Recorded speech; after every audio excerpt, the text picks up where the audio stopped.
Hello दोस्तों, आज मैं आपको first war of Indian independence के बारे में बताऊंगा। बहुत ही आसान लैंग्वेज में हम लोग पढ़ेंगे, तो चलिए शुरू करते हैं। देखिए, इंडिया में 1608 में ईस्ट इंडिया कंपनी आई थी ट्रेड करने के लिए। इनका जो मेन मोटिव था ना, वो हिंदुस्तान में मसाले, सिल्क, कॉटन, चाय, अफीम, इन सब का ट्रेड करना था, बिजनेस करना था। पर जैसे जैसे इन्होंने अपने कदम इंडिया में जमाए, तो इन्होंने जाना कि यहाँ के लोग तो काफी भोले हैं और यहाँ पर एक बहुत बड़ी अपॉर्चुनिटी है उनके पास इंडिया पर रूल करने की। क्योंकि यहाँ पर कोई यूनिटी नहीं है, सब लोग अलग अलग हैं, छोटे छोटे हिस्सों में बटे हुए हैं और काफी भोले लोग हैं, इन्हें बेवकूफ बनाया जा सकता है। तो इनका ये प्लान बना कि हम लोग इंडिया के ऊपर रूल कर सकते हैं और यहाँ के लोगों को एक्सप्लॉइट कर सकते हैं, अपने लिए मजदूरी करवा सकते हैं। इंडिया के पास उस जमाने में बहुत सारी कमोडिटीज थी। हमारे पास तरह तरह के मसाले थे, हीरे जवाहरात थे, मेटल था, मिनरल्स थे, सोना चांदी, सब कुछ था अपने पास। तो ये सब देखकर इन मक्कारों ने सोचा कि इंडिया को गुलाम बनाना चाहिए। दोस्तों, मैं आपको बता दूं कि कंपनी ने इफेक्टिवली इंडिया पर रूल करना शुरू किया था 1757 में। 1757 में बैटल ऑफ प्लासी हुआ था। आप अपने स्क्रीन के ऊपर देख सकते हैं, ये फोटो बैटल ऑफ प्लासी के बाद का है। लेफ्ट साइड पर रॉबर्ट क्लाइव खड़ा हुआ है और राइट साइड पर मीर जफर खड़ा हुआ है। तो 1757 में ईस्ट इंडिया कंपनी ने रूल करना शुरू कर दिया था और धीरे धीरे पूरे हिंदुस्तान पर कब्जा कर लिया। 100 सालों तक किसी ने कोई बड़ी आवाज नहीं उठाई। छोटी मोटी आवाजें तो उठा करती थी, हमेशा उठती रही हैं, पर उन छोटी छोटी आवाजों को ब्रिटिशर्स ने कुचल दिया था। अब आप सोच रहे होंगे कि 100 सालों के बाद ऐसा क्या हुआ जिससे अंग्रेजों के खिलाफ इतनी बड़ी आवाज उठाई गई। जो आवाज इतने सालों से नहीं उठी, वो 100 साल बाद कैसे उठ गई? तो मैं आपको बता दूं कि 1857 में क्या हुआ था। ईस्ट इंडिया कंपनी ने एक न्यू राइफल लॉन्च करी थी। देखिए, जो पुरानी राइफल थी ना, कुछ इस तरह की थी। उसमें पहले बारूद डालना पड़ता था, उसके बाद उसमें बुलेट डालनी पड़ती थी और फिर एक रॉड से बुलेट को सेट करना पड़ता था। आपने पुरानी फिल्म्स में देखा होगा, एक पतली सी रॉड होती थी, उसको राइफल में डालते थे ताकि बुलेट सेट हो जाए। तो इन सब में काफी टाइम लग जाता था। तो 1857 में एक नई राइफल लॉन्च हुई। इस राइफल में आपको अलग से बुलेट और बारूद डालने की जरूरत नहीं थी। एक पैकेट आता था, कुछ इस तरह का पैकेट होता था, आपकी स्क्रीन के ऊपर है। इस पैकेट में जितना बारूद चाहिए उतना ही भरा होता था और एक गोली होती थी। तो अब आपको अलग से बारूद डालने की जरूरत नहीं थी और बारूद कम ज्यादा होने का भी कोई झंझट नहीं था। बस एक पैकेट खोलो और पूरा पैकेट राइफल में डाल दो। लेकिन दिक्कत ये थी कि इस पैकेट को मुंह से काट कर राइफल में भरा जाता था। दोस्तों, यहाँ पर ना एक अफवाह उड़ाई गई। ऐसा कहा गया कि इस पैकेट की लाइफ को बढ़ाने के लिए, बरसात से बचाने के लिए, पानी से बचाने के लिए इसके ऊपर सूअर और गाय की चर्बी का लेप लगाया गया है। अब यह अफवाह थी या सच्चाई थी, इस बात को तो हम नहीं जानते, कोई भी नहीं जानता। अंग्रेजों का ऐसा मानना था कि ऐसा कुछ नहीं है, लेकिन हिंदुस्तानी सिपाहियों को पूरा यकीन था कि इस पर सूअर और गाय की चर्बी का लेप लगा हुआ है। सूअर इस्लाम में हराम है, वहीं गाय को हिंदू धर्म में पूजा जाता है। तो इस तरह हिंदू और मुस्लिम दोनों के सेंटिमेंट्स हर्ट हुए थे। फरवरी 1857 में बरहमपुर नाम की एक जगह पर सिपाहियों ने राइफल चलाने से मना कर दिया। वहीं दूसरी तरफ बारकपुर नाम की जगह पर एक सिपाही हुआ करते थे, मंगल पांडे। मंगल पांडे ने अपने यूनिट के मेजर को गोली से उड़ा दिया था। इसके बाद अंग्रेजों ने मंगल पांडे को सूली पर चढ़ा दिया था। मंगल पांडे की फांसी से सभी सिपाही बहुत ज्यादा गुस्सा हो गए थे। 24 अप्रैल 1857 को उत्तर प्रदेश के मेरठ शहर में 90 सोल्जर्स ने नई राइफल को चलाने से मना कर दिया था। 90 में से 85 सोल्जर्स को अंग्रेजों ने जेल में कैद कर दिया था। लेकिन जो उनके बचे हुए 5 सोल्जर्स थे ना, उन 5 सोल्जर्स ने क्या करा, अगले दिन अपने साथ के 85 सोल्जर्स को जेल से रिहा करवा दिया और जो कोई भी अंग्रेज बीच में आया उसको जान से मार दिया। और इस तरह से 1857 का रिवॉल्ट शुरू हो गया। फाइनली 1857 में पहली बार पूरे हिंदुस्तान से एक आवाज एक साथ उठी और 1857 में कहा गया कि अब बहुत हो चुका है, अब तुम्हें हमारी कंट्री को छोड़कर जाना होगा, अब बहुत हो गया। 1857 वो पहली आवाज थी जिसने अंग्रेजों को धमकाया और इसी वजह से 1857 को फर्स्ट वॉर ऑफ इंडिपेंडेंस कहा जाता है। 10 मई 1857 को सोल्जर्स ने मेरठ से दिल्ली की तरफ मार्च करना शुरू किया, क्योंकि उस जमाने में दिल्ली के लाल किले में आखिरी मुगल रहते थे जिनका नाम था बहादुर शाह जफर। तो सभी सोल्जर्स मेरठ से दिल्ली की तरफ आए बहादुर शाह जफर को अपना लीडर बनाने के लिए। देखते ही देखते बड़ी तेजी के साथ में सभी लोग इस रिवॉल्ट से जुड़ने लगे, चाहे वो किसी भी रिलीजन का हो, कास्ट का हो, क्रीड हो, रीजन हो, सभी लोग एक साथ मिलकर इस रिवॉल्ट में जुड़े और ये एक छोटी सी चिंगारी आग में बदल गई।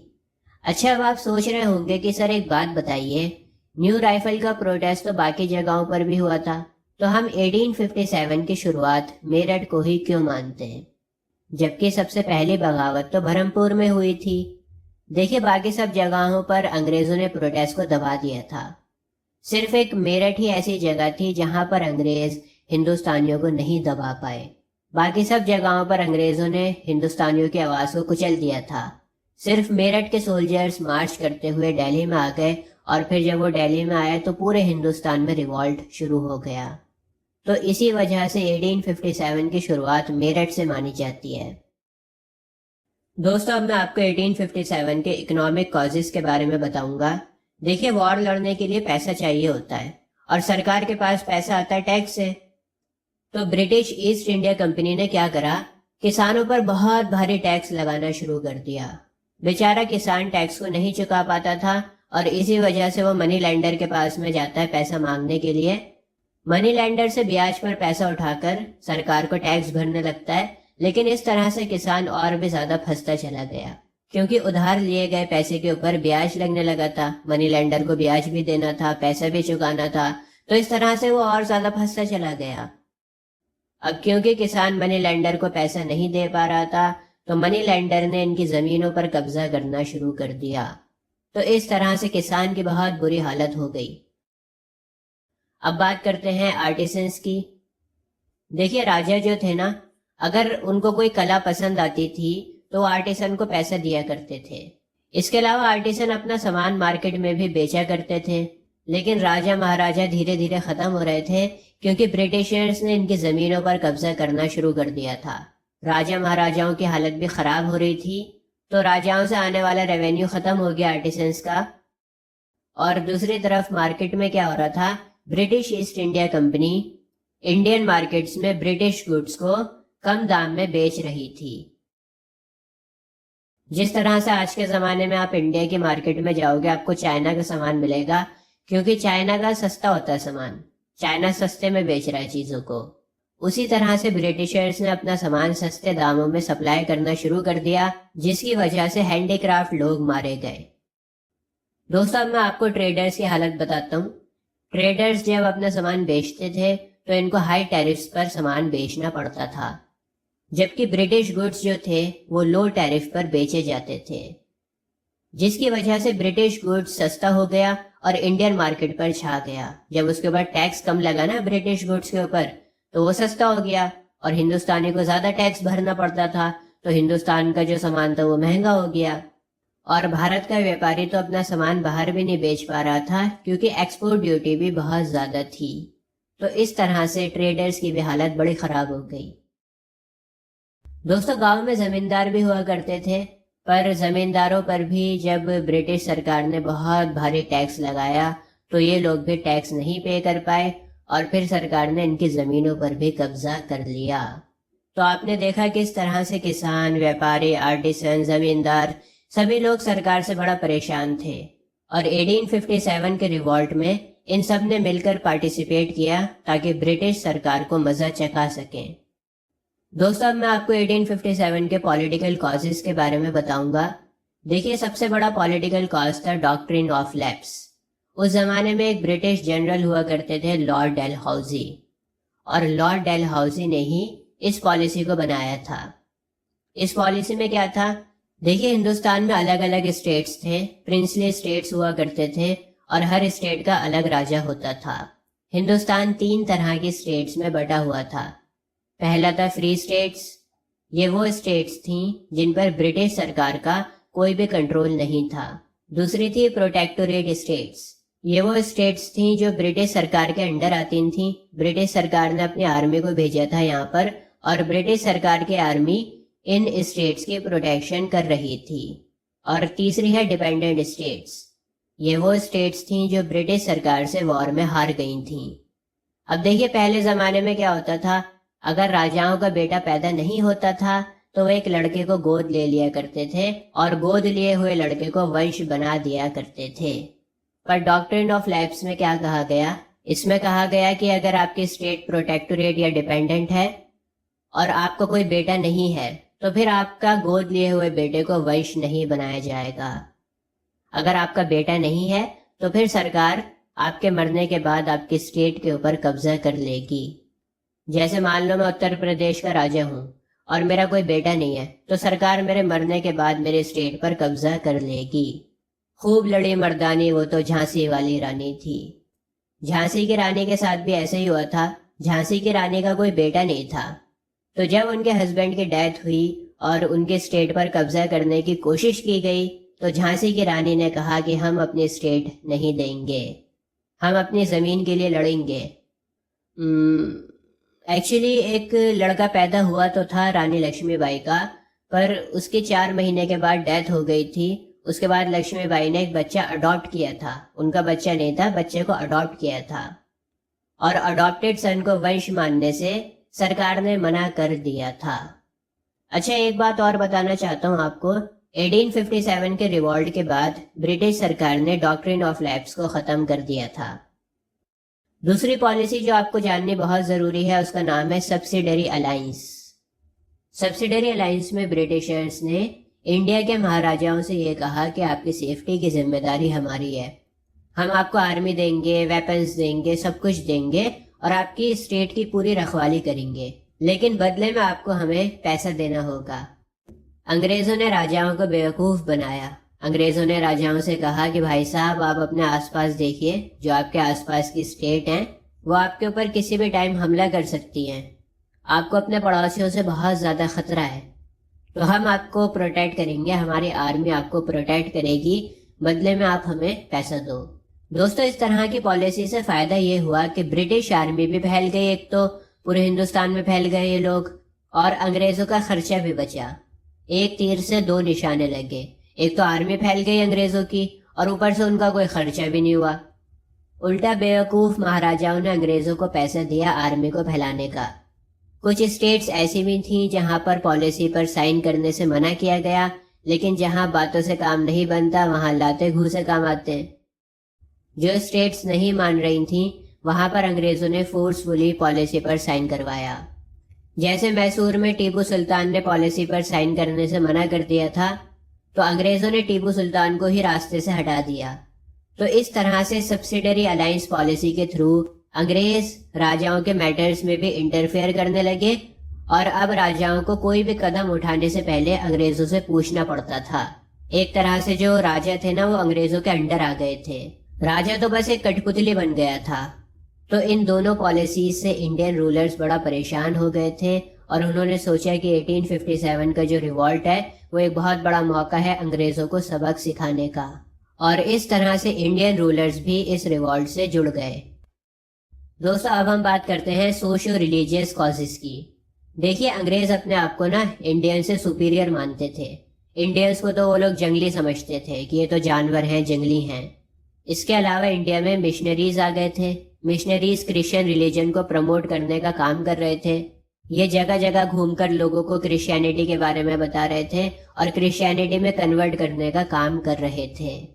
हिंदुस्तान में गरीबी भी बहुत ज्यादा थी, तो इन लोगों ने क्रिश्चियन बनाने के लिए पैसों का भी लालच दिया, लोगों को पैसे खिलाए ताकि वो अपना रिलीजन छोड़कर क्रिश्चियन बन जाएं। इसके अलावा इंग्लिश मीडियम स्कूल्स आ गए थे जहां पर बच्चों को क्रिश्चियनिटी के बारे में बताया जाता था, इंग्लिश भी सिखाई जाती थी। इन सब बातों से हिंदुस्तानियों के दिल में एक डर सा बैठ गया। हिंदुस्तानी सोचने लगा कि अगर ऐसा ही चलता रहा तो हमारा धर्म खतरे में आ जाएगा और सभी लोग क्रिश्चियन बन जाएंगे। इसके अलावा सती प्रथा को भी बैंड कर दिया गया था। आपको पता होगा, पहले जमाने में अगर कोई विधवा हो जाती थी औरत तो उसको जिंदा जला दिया जाता था उसके हस्बैंड के साथ। तो उस प्रैक्टिस को बैंड किया अंग्रेजों ने, और यहाँ तक कहा गया कि अगर कोई विधवा दूसरी शादी करना चाहती है तो वो कर सकती है। इस बात से हिंदुओं के सेंटिमेंट्स काफी ज्यादा हर्ट हो गए थे, क्योंकि जो विधवा होती है ना, वो दूसरी शादी नहीं कर सकती थी। लेकिन अंग्रेजों ने उसे परमिशन दे दी कि आप दूसरी शादी कर सकती हो। फिर पहले जमाने में बच्चियों को पैदा होते ही जान से मार दिया जाता था। उन पर अंग्रेजों ने रोक लगाई। कुछ काम अच्छे भी करे अंग्रेजों ने, ऐसा नहीं है कि सारे काम बुरे ही किए हैं। पर बहरहाल हिंदुस्तानियों को इस बात का डर सताने लगा कि अब हमारा धर्म संकट में आ रहा है और ये लोग हमारे धर्म को बदल रहे हैं, हमारे रीति रिवाजों को बदल रहे हैं। और फिर बहुत सारे लोग 1857 में अंग्रेजों को मसा चखाने के लिए रिवॉल्ट से जुड़ गए। इसके अलावा एक कॉज है डिसकंटेंट अमंग सिपॉइज। सिपॉइज का मतलब सोल्जर्स हैं। देखिए, सोल्जर्स से ये कहा गया था कि अगर आप आर्मी को ज्वाइन कर रहे हैं तो सभी लोगों को एक जैसा दिखना होगा। जैसे एक हिंदू माथे पर तिलक लगाकर आता है, एक मुसलमान टोपी पहनता है, तो इनसे कहा गया कि आप कोई तिलक नहीं लगाओगे, कोई टोपी नहीं पहनोगे, सभी सोल्जर्स एक जैसे दिखने चाहिए। इसके अलावा एक एक्ट ऐसा भी लाया गया जिसमें यह कहा गया कि हम आपको इंडिया से बाहर भी भेज सकते हैं, लड़ाई के लिए इंडिया से बाहर भी जाना होगा आपको। अब उस टाइम हिंदू कम्युनिटी में ऐसा माना जाता था कि अगर आपने समुंदर पार कर लिया, अगर आप दूसरे देश में चले गए तो आपका धर्म भ्रष्ट हो गया। दूसरे देश में जाने की परमिशन नहीं थी। गांधी जी की एक किताब है माई एक्सपेरिमेंट विद ट्रूथ, उस किताब में पूरा एक चैप्टर उन्होंने इसी बात पर डिस्कशन किया है। देखिए, पहले जमाने में ऐसा माना जाता था कि अगर आप दूसरे देश में जाओगे तो वहां पर आपको शायद वेजिटेरियन फूड नहीं मिलेगा, तो इसी वजह से पाबंदी लगाई गई थी कि आप एक समुंदर को पार नहीं कर सकते, दूसरे देश में नहीं जा सकते। लेकिन अंग्रेजों ने कहा कि अगर आपने आर्मी को ज्वाइन करा है तो आपको दूसरे देश में भी जाना होगा। इसके अलावा एक परेशानी ये थी कि जो अंग्रेज सोल्जर्स हुआ करते थे उनको ज्यादा सैलरी मिलती थी, हिंदुस्तानी सिपाहियों को कम पैसा मिलता था। तो सोल्जर भी बड़ा परेशान थे। उन्होंने 1857 को ज्वाइन करा। राइफल का भी एक बहुत बड़ा मसला था, मैंने वीडियो की स्टार्टिंग में आपको बताया। दोस्तों, अब मैं आपको बताता हूँ कि 1857 रिवॉल्ट आखिर फेल क्यों हुआ। देखिए, पहला रीजन तो ये था कि सभी लोगों ने मिलकर पार्टिसिपेट किया ही नहीं। ये बात सच है कि 100 सालों में अंग्रेजों के खिलाफ ये सबसे बड़ी आवाज थी और लाखों लोगों ने पार्टिसिपेट किया था। लेकिन फिर भी हिंदुस्तान एक बहुत बड़ा देश है, बहुत करोड़ों लोग रहते हैं यहाँ पर। इंडिया के सदर्न, ईस्टर्न और वेस्टर्न इलाकों से कोई भी आवाज नहीं उठी। पूरे देश का सिर्फ 1/4 पोर्शन ही पार्टिसिपेट किया था। इसके अलावा बहुत सारे क्लासेस ने भी ज्वाइन नहीं किया। जैसे एजुकेटेड लोग थे। एजुकेटेड लोगों का यह मानना था कि अंग्रेज हिंदुस्तान में मॉडर्निज्म को लेकर आएंगे और मॉडर्निज्म की वजह से हमारा देश डेवलप होगा।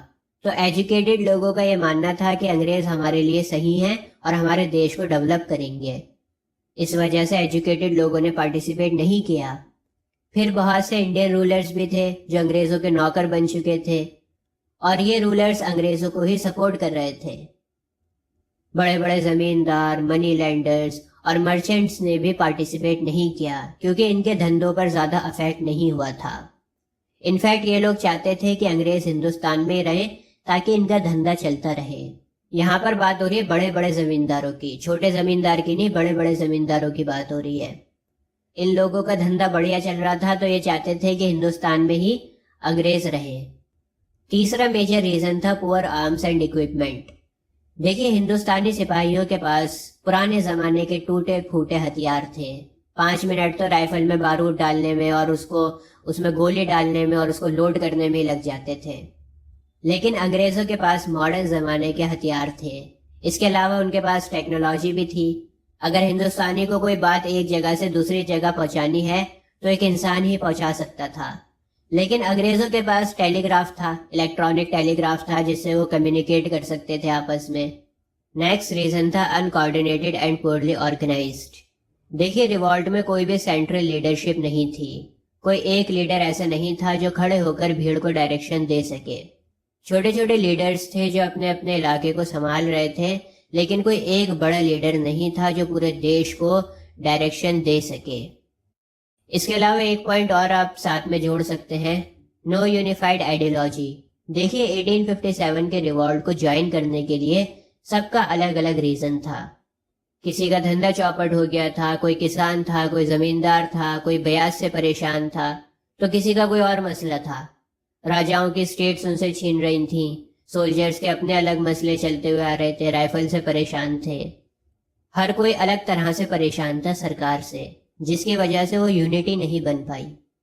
ऐसे में अंग्रेजों के लिए बड़ा आसान हो गया कि सबको अलग अलग कर दो और इनकी आवाज़ों को कुचल दो। और अंग्रेजों ने कुछ इसी तरह से किया, सबको अलग अलग करके उनकी आवाज़ों को कुचल दिया।